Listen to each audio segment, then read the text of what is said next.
सात संगत जी, प्यार से कहना धन गार जी। ये जो हमेशा से ही संदेश रहा है मिशन का, ये प्यार का, नम्रता का, भक्ति का।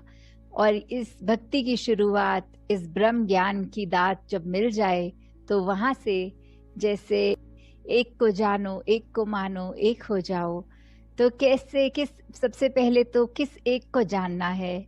ये एक परमपिता परमात्मा, ये एक ही जो हर कोई धर्म ग्रंथ इस एक का ही जहाँ जिक्र करता है कि इसी एक से ही ये पूरा ब्रह्मांड का उजागर, इस एक के ही अंश हम सब हैं। और पूरी ही ये जो बात इसी एक पर शुरू होती है कि ये केंद्र बिंदु, ये परमपिता परमात्मा निरंकार, जब इसको जान लिया, ये ब्रह्म ज्ञान की दात प्राप्त हो गई, तो फिर इस एक को मानने की बात, ये जो सेकंड स्टेज है कि कैसे इसको माना जाए। तो जब इसको जान लिया तो फिर वो मानना एक स्वाभाविक हो जाएगा, एक इसमें विश्वास टिक जाएगा, एक ये सच्चाई की ओर जब मुख हो जाएगा तो ये इसको जिस तरह अगर किसी को अगर ऐसे बात करा जाए, कोई इंट्रोड्यूस करे, ये दोस्त है और दोस्त का नाम ले ले, तो आपने हो सकता है वो नाम तो सुना होगा पर उस इंसान से रूबरू नहीं हुए तो फिर उसको मान नहीं पाओगे कि किस तरह का इंसान है। तो जब उस इंसान से एक इंट्रोडक्शन हो जाती है, एक पहली मुलाकात हो जाती है, तो फिर उसको मान भी लेते हैं कि ये इस तरह का व्यक्ति है।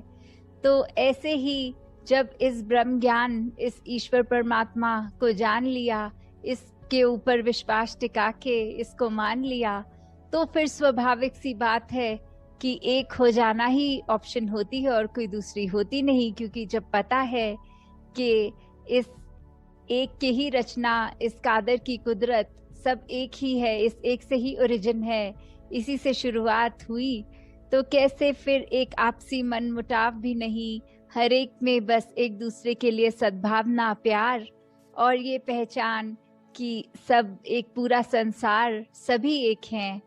तो ये बात जब एक समझ आ जाती है तो ये जीवन में एक इसके ऊपर, मैसेज के ऊपर चलना ये बहुत आसान हो जाता है। नहीं तो अगर ये बात की समझ ही नहीं आई तो एक स्वाभाविक है कि बहुत ही ये सुपरस्टिशंस कह ले, चाहे अंधविश्वास, उसमें भी इंसान बहुत उलझा रहता है। तो एक ये पहचान ही गुरमुखों की कि किसी भी सुपरस्टिशन या अंधविश्वास की बात नहीं करते। ये कहीं भी भेदभाव, चाहे वो जाति पाति, ये रंग नस्ल, ये क्षेत्र या और इस तरह के जितने भी एक अभिन्न जो अलग करने वाली बातें हैं, उसमें भी कैसे एकता का एक भाव देख लेते हैं, उसमें एक कॉमन फैक्टर देख लेते हैं, इस परमात्मा को। तो जब इसी पे आधारित होंगे, इसकी समझ आ जाएगी, इस पे विश्वास कर लेंगे, तो फिर हम मनों से हर एक संसार, जहाँ वो वननेस की बात हो, वो यूनिटी इन डाइवर्सिटी की बात हो, वो एक किस तरह एक हार्मनी एंड वननेस की, हम हर एक में ही एक एकता की बात की, अलग अलग एक यूनिफॉर्मिटी होने की जरूरत नहीं है कि दिखने आकार एक जैसे ना भी हो, भिन्न भिन्न भी हो, तो भी वो अंदर से तो हम एक ही हैं। तो दातार ये समझ हर एक के अंदर दे तो वाकई ही ये संसार एक परिवार रूप हो जाएगा। वाकई ही हर किसी में प्यार और आंसू पोंछने का एक हर कोई इंसान वही एक अपना फर्ज निभाएगा, ना कि दुख देने का। तो दासी और शब्दों का सहारा ना लेकर इन्हीं शब्दों से आपसे आज्ञा चाहेगी। सात संगत जी, धन निरंकार जी।